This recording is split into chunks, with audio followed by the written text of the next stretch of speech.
alla fine abbiamo fatto tanti giorni e credo che piano piano stiamo meglio. Siamo una squadra che ci conosciamo tra tutti noi e alla fine no, si vede, no? Siamo tutti contenti, allegri e speriamo di fare tutto il meglio per arrivare alla prima partita bene. La squadra c'è, il gruppo anche. Ojersarraga si prepara così al terzo anno in bianconero, dove la sua voglia di giocare di più, di essere determinante, non è soltanto un puro proclama.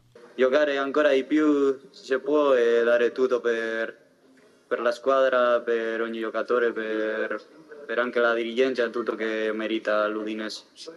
Credo che posso dare di più e, come hai detto, no? Il mio obiettivo non è solo aiutare la squadra, anche mi devo aiutare a me e voglio essere un po' più protagonista. Sì.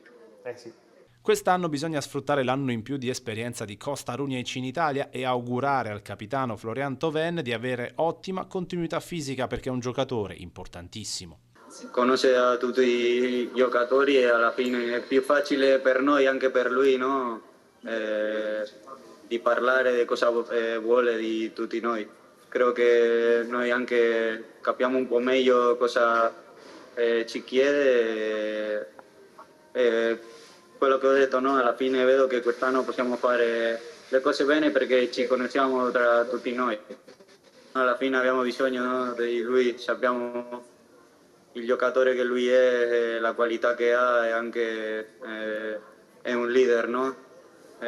Quando non è stato con noi è stato difficile, soprattutto perché sulla parte offensiva lui è un giocatore top. Infine Sarraga ribadisce il suo affetto per il Friuli e per Udine lo fa tracciando le linee di unione con la sua natia Bilbao.